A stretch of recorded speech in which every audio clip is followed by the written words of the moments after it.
생체역학 연구에서 굉장히 많이 쓰이는 방법 중에 하나가 동작 분석이라는 방법입니다. 여기 지금 보여드리는 동영상에서 보시면 요새 아바타 영화도 많이 나왔고,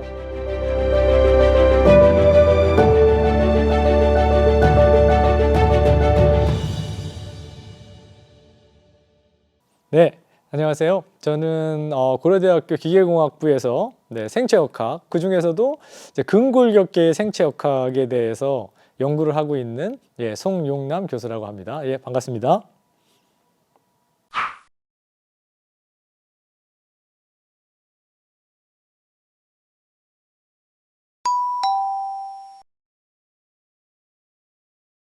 네, 오늘 제가 소개해 드리려고 하는 것은 생체역학이라고 하는 건데, 아마 여러분도 되게 생소하실 수도 있을 것 같은데요. 최근에 의학에 관한 연구들이 우리가 알고 있듯이 의과대학에서 혹은 뭐 약을 만들고 그 정도의 선에서만 이루어지고 있을 거라고 여러분들이 많이 생각을 하실 텐데, 좀 새로운 방법으로 의학 쪽의 연구를 진행하는 것에 대해서 간단히 소개를 드리려고 합니다. 그리고 그 내용 중에 오늘 제가 특별히 집중해서 말씀드리려고 하는 것은 생체역학이라고 하는 분야가 되겠습니다. 그럼 먼저 역학이 뭐냐 되게 궁금하실 텐데, 역학이라고 하는 건 우리 공학에서 굉장히 많이 쓰이고 있는 아주 일반적인 방법이거든요. 그래서 어떤 기계를 만들었을 때 어떤 기계에다가 어느 정도의 힘을 주면 기계가 부서질까, 혹은 어느 정도의 힘이면 안 부서질까, 이런 것을 계산하는 것이 역학입니다. 그래서 제가 여기 자료를 하나 준비했는데요. 여기 보시면 무슨 막대기로 이루어진 삼각형의 어떤 구조물이 보입니다. 근데 이 구조물이 각각의 막대기가 예를 들어서 100kg까지 버틸 수 있는 막대기라고 생각을 하면, 이런 구조물을 만들면 이 끝부분에 100kg이라는 하중을 주면 안 부서지겠다, 이렇게 우리가 생각을 할 수 있는데, 정말 그럴까? 거기에 대해서 계산해 보는 게 역학이거든요. 그래서 예를 들어서 이 끝부분에 100kg을 줬지만 이렇게 계산을 해보면 각각의 막대기에 걸리는 힘들은 이렇게 차이가 있습니다. 그래서 맨 윗부분에 있는 막대기에 200kg이 걸리는 것을 보실 수가 있는데, 그러면 맨 위에 있는 막대기는 부서진다는 소리겠죠. 그래서 100kg의 막대기들을 이용해서 기계를 만들었지만 100kg을 총 버틸 수가 없다. 네, 이런 것을 알아내는 데 우리가 쓰는 학문이 역학입니다. 그래서 최종적으로는 그러면 맨 위에 있는 200kg 걸리는 막대기를 안 부서지게 하려면 100kg을 만들어야 되기 때문에 우리가 최종적으로 주어야 되는 하중은 50kg만 주어야 된다. 이 정도 주면 이 기계는 안 망가진다. 이런 것을 계산하는 것이 역학입니다.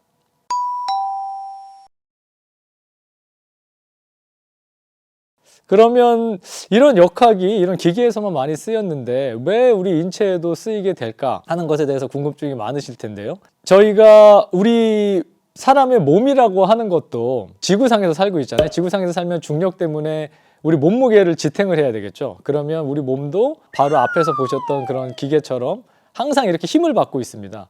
그래서 그 힘에 따라서 힘이 변하면 우리 몸에 있는 어떤 세포들이나 조직들도 그 힘에 따라서 변화하게 되고, 그것이 좋은 방향으로 변하면 우리가 튼튼해지는 거고, 나쁜 방향으로 변하면 그것 때문에 병이 걸리는 그런 일이 생기는 것이거든요.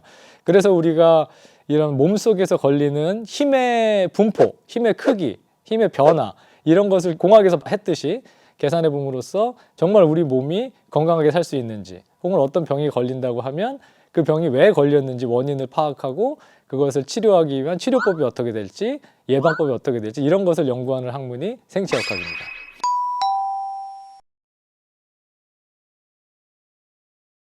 생체역학에 가서 제가 몇 가지 예를 여기 준비했는데요. 여기 첫 번째 이 사진에서 보시면 제가 굉장히 좋아하는 테니스 선수인 로저 페더러라고 하는 그 테니스 선수가 지금 테니스를 치는 그런 사진을 제가 준비를 했는데요.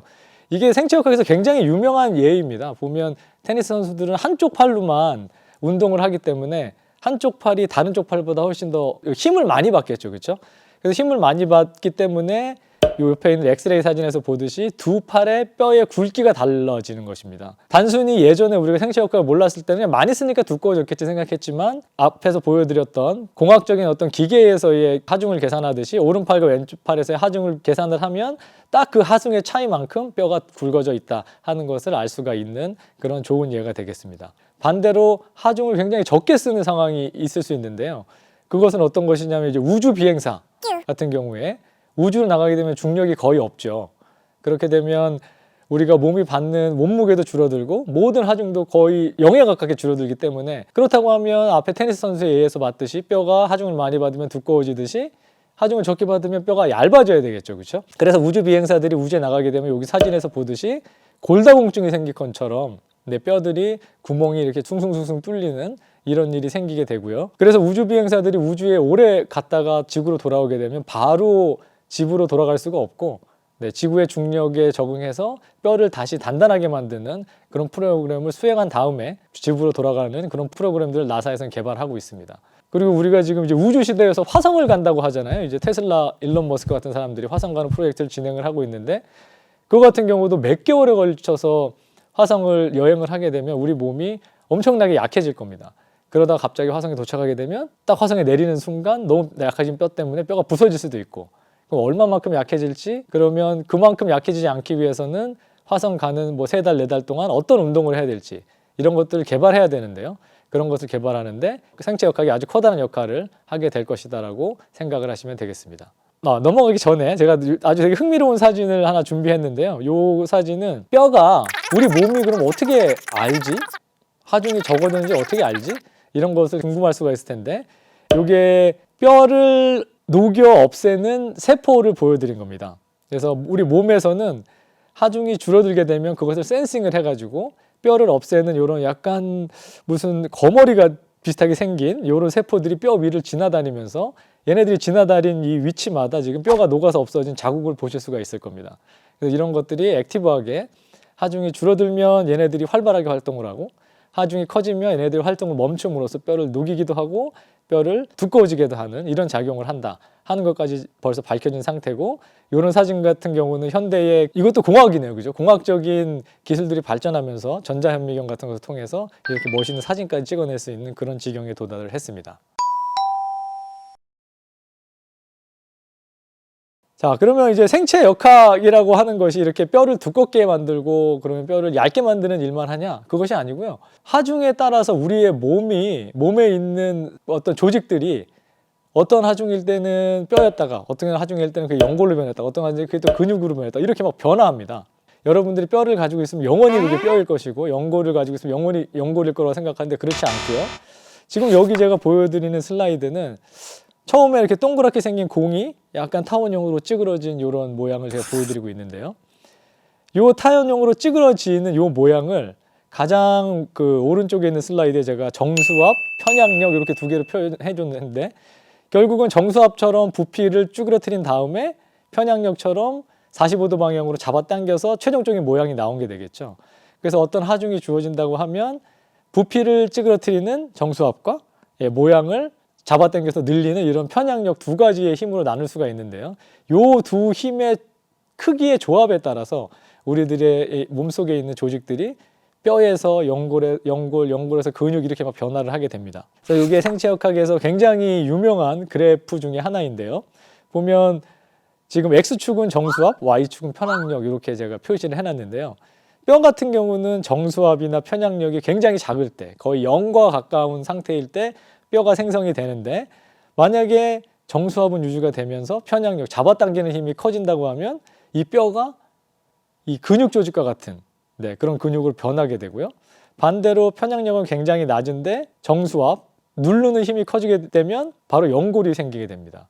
이런 것 때문에 어른들이 많이 걸리시는 관절염 같은 게 있잖아요. 관절염을 예를 들면 관절염은 무릎에 있는 연골이 닳아서 없어진다 이렇게 생각하실 수가 있는데, 그것도 뭐 100% 틀린 말은 아닌데요. 젊은 사람 같은 경우에는 관절염이 걸리는 이유 중에 하나는 지금 연골에 보시면 정수압이 굉장히 누르는 힘이 굉장히 커야지 연골이 이루어지잖아요. 근데 여러분이 운동을 안 하고 계속 누워서 집에서 뒹굴뒹굴 하기만 하면 이렇게 연골을 누르는 이런 정수압이 줄어들기 때문에 점점 정수압이 0에 가깝게 수렴을 하게 되면 연골이 결국은 뼈로 변하게 되겠죠. 그래서 연골이 얇아지면서 젊은 사람 같은 경우에는 관절염이 걸릴 수가 있습니다. 그래서 꼭 닳아서 없어지는 게 아니라 운동을 너무 안 하면 연골이 좋아하는 하중이 없어지면서 그 연골이 뼈로 대체가 되게 되면 결국은 연골이 얇아지는 그런 관절염이 걸리게 되겠죠. 그래서 이런 것들을 저희 생체역학을 하는 사람들은 연구를 하고 있습니다.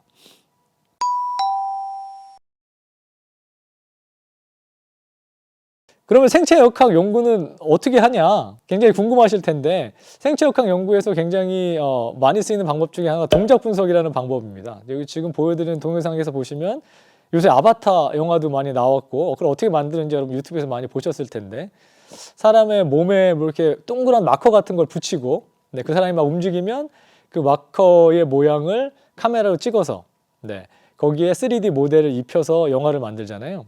그게 원래는 생체역학에서 개발된 방법입니다.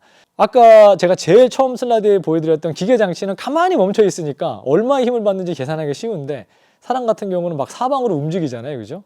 그러면 달릴 때 혹은 뭐 앉아 있을 때 누워 있을 때 하중이 다 다를 겁니다. 정확하게 그 순간에 하중이 어떻게 걸리는지를 알 수가 없기 때문에 동작 분석이라는 방법을 통해서 그 사람이 어떻게 움직이는지 정확하게 사람의 모양을 추적을 하고 영화 세트장의 동작 분석실에서는 없는데요. 저희가 연구하는 동작 분석실에는 바닥에 센서가 쫙 깔려 있습니다. 그래서 그 사람이 움직일 때마다 발바닥에서 얼마의 하중이 작용하는지 하중도 실시간으로 측정을 해서 하중과 사람의 모양을 가지고서 그 사람 지금 몸에 얼마만큼의 무게가 하중에 걸리고 있는지를 측정을 함으로써 이 사람이 지금 위험한 상태인지 위험하지 않은 상태인지 이런 것들을 측정을 하고 있습니다. 그래서 실제로 제가 준비한 그림은 저희 연구실에서 이 동작 분석법을 이용을 해서 연구를 한 사례를 저희가 보여드리고 있는데 이 동영상에 나오는 연구의 목적은 어떤 이제 근육에 부상이 있을 때 그 부상이 있는 부분 관절에서 관절염이 생기는 이유를 저희가 알아내기 위해서 연구를 진행을 한 내용입니다. 동영상에서는 강아지를 가지고 실험을 했는데요. 아바타처럼 강아지의 이제 어깨하고 팔에다가 앞다리가 되겠죠. 이런 마커를 붙이고 강아지를 이렇게 막 움직이면서 강아지를 움직이게 하고 자유롭게 그때 이 강아지의 어깨와 팔에 앞다리에 움직이는 모양을 마커를 이용을 해서 추적을 하는 그런 실험입니다. 그러면 옆에 우측에 있는 동영상에 보시듯이 이렇게 점으로 이 어깨의 마커의 모양이 표시가 되고 나중에 저희가 이 강아지의 뼈의 모양을 CT나 MRI를 통해서 찍어서 3차원으로 만든 다음에 그 위치에다가 이렇게 매칭을 시키면 이 강아지가 움직이는 동안 뼈가 어떻게 움직이고 있는지 정확히 알 수가 있겠죠. 그렇게 되면 최종적으로 강아지가 걸어가는 동안 어깨뼈와 앞다리뼈의 상대적인 움직임이 어떻게 되는지 알아낼 수가 있고요. 그다음에 컴퓨터 시뮬레이션을 통해서 이 어깨뼈와 앞다리뼈 사이에 연골이 어떠한 그 형상으로 눌리는지를 계산할 수가 있고 여러 무지개 색깔로 보이는 그런 연골이 보이시죠? 여기서 이제 빨간색이면 더 많이 눌리는 거고 파란색이면 거의 안 눌리는 건데 움직이는 동안 어떻게 눌리는지도 계산을 할 수가 있습니다. 이렇게 계산을 하고 나면 여기 보여주시다시피 이걸 이제 저희가 동영상으로 만든 것인데요. 맨 우측에 이제 빨간색과 파란색으로 어깨뼈와 앞다리뼈가 움직이는 모양을 보여드리고 있고 그 상황마다 어깨 근육에 부상이 없을 때 그럴 때는 어떤 모양으로 연골이 눌리고 있고 그 다음에 부상이 있을 때는 또 어떤 모양으로 눌리고 있는지를 보여드리고 있는 겁니다. 보시면 눌리고 있는 패턴이 굉장히 다른 것을 보실 수가 있고요. 그래서 이 근육 부상이 있는 관절이 전체적으로 좀 덜 눌리는 것을 보실 수가 있습니다. 요것처럼 눌리는 패턴의 차이가 있고 눌리는 강도의 차이가 있기 때문에 이것 때문에 관절염이 걸리는 것이고요. 그게 왜 강하게 눌리면 좋은 건지 적게 눌리면 좋은 건지 하는 것은 좀 전문적인 내용이라 제가 여기서 말씀드리진 않겠지만 어쨌든 간에 정상일 때와 부상이 있을 때의 패턴의 차이가 있고 이것이 관절염을 일으키는 원인이기 때문에 이것을 치료를 하려면 정상인과 비슷하게 눌리는 패턴으로 우리가 돌아갈 수 있도록 이 환자에게 어떤 운동을 시킨다거나 혹은 치료법을 개발한다거나 아니면 어떤 보조 장치를 달아가지고 정상인 사람과 비슷한 상태로 돌려서 관절염을 좀 줄어들게 하는 그런 치료법을 개발해야 되겠다 하는 것을 목표로 연구를 하고 있습니다. 이런 이제 동작 분석을 이용한 이런 방법들은 굉장히 오래된 방법이에요. 예전부터 이제 사용을 해왔고 지금도 활발히 사용되고 있는 방법이지만 어떻게 보면 동작 분석이라고 하는 게 굉장히 복잡하잖아요. 그렇죠? 몸에다가 뭘 더 붙여야 되고 동작 분석실이라는 카메라가 여러 가지 있는 그런 실에 가야 되고 바닥에 센서가 있는 그런 걸 또 준비를 해야 되고 이게 불편하기 때문에 요즘은 이런 걸 좀 간단하게 할 수 있는 방법이 없을까 해서 요즘 저희가 새로 연구하고 있는 내용은 이런 동작 분석실과 3D 모델을 꼭 사용하지 않고도 할 수 있는 방법이 없을까 해서 인공지능을 이용한 그런 방법을 연구를 하고 있습니다.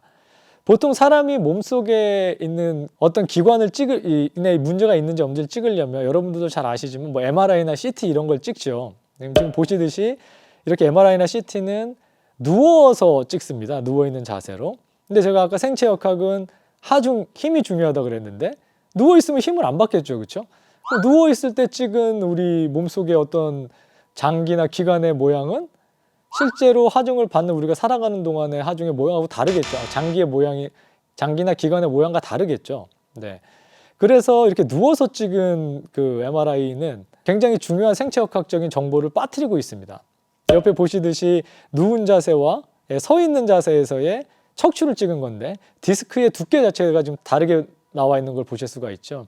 그래서 이것을 실제 정확하게 찍으려면 이 사람이 서 있을 때 동작 분석이든 혹은 서 있을 때 찍을 수 있는 MRI를 통해서 우리가 측정을 해야 되는데 이게 불가능하기 때문에 현재는 저희 같은 경우는 여기 보여드렸듯이 몸에다가 척추에 하중을 줄 수 있는 특별한 어떤 그 옷 같은 걸 만들어 가지고요. 그 옷을 입으면 위아래로 이제 허벅지부터 어깨까지를 짓누르게 돼서 꼭 서 있을 때 하중을 받는 거와 같이 가상의 이제 하중을 주는 장치를 만들고 이 하중 장치를 만들어서 이 하중 장치를 입었을 때 MRI에서 찍으면 꼭 서 있는 것과 같은 그런 척추의 모양을 찍을 수가 있겠죠. 그 다음에 이것을 벗고서 찍으면 일반적으로 누워있을 때, 일반적인 MRI를 찍을 때 그런 두 가지 영상을 찍을 수 있어서 그러면 하중이 없이 이런 옷을 입지 않고 MRI를 찍은 사진과 이 옷을 입고 하중을 주어진 상태에서 찍은 MRI 사진 두 개가 있을 텐데 이것을 인공지능을 통해서 저희가 학습을 시키려는 생각입니다. 그러면 일반적으로 이런 옷을 입지 않고 어떤 환자가 와서 가만히 누운 상태에서 MRI를 찍어도 인공지능이 하중이 없을 때 척추의 모양이 이렇게 되면 하중이 있을 때는 오른쪽과 같은 모양이 되겠구나 하는 것을 인공지능이 예측을 해서 이 옷을 입지 않고도 추후에는 이 환자가 서 있을 때 혹은 하중이 있을 때 척추나 다른 관절의 모양이 어떻게 되는지 예측할 수 있는 이런 인공지능을 이용한 생체역학 예측 방법들이 최근에는 많이 개발이 되고 연구가 되고 있습니다.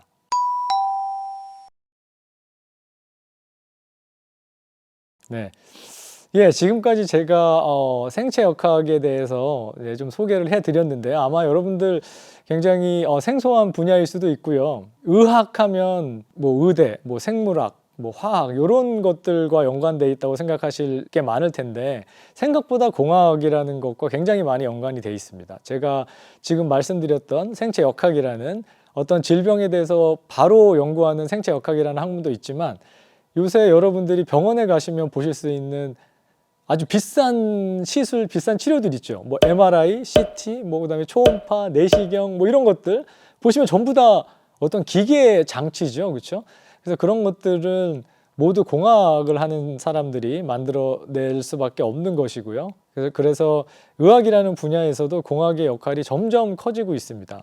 이게 뭐 꼭 공학이 이렇게 중요하다라는 어떤 시사점을 줄 수도 있지만 다르게 보면 학문이라는 것들이 이제는 점점 서로 간에 경계가 좀 허물어지고 있다고 볼 수가 있을 것 같아요. 예전에 우리가 아무것도 몰랐을 때는 몸이 아프면 그냥 의사한테 가야 된다고 생각하지만 점점 인간이 아는 지식들이 많아지고 점점 할 수 있는 기술들이 발달하면서 의학도 공학의 도움을 받고 또 저처럼 공학하는 사람도 의학 쪽에서 생긴 문제들을 같이 해결하는 이러한 굉장히 융합적인 그런 일들이 많이 일어나고 있습니다. 물론 뭐 저처럼 연구를 하는 사람들도 마찬가지지만 기업에서도 이런 일들은 굉장히 많이 일어나고 있고요. 우리들이 앞으로 특히 우리 젊은 세대의 학생들 같은 경우는 너무 본인이 하고 있는 그 연구나 공부 분야에서만 국한돼 가지고 자기의 실력을 키워나가기보다는 좀 여러 군데에 관심을 가지고 여러 학문과 융합할 수 있는 그런 방법을 생각을 꼭 해야 됩니다. 한다고 하면 좋을 것입니다라고 제가 얘기를 하려고 그랬는데 좋은 정도가 이제는 무조건 그렇게 해야 되는 세상이 왔고요.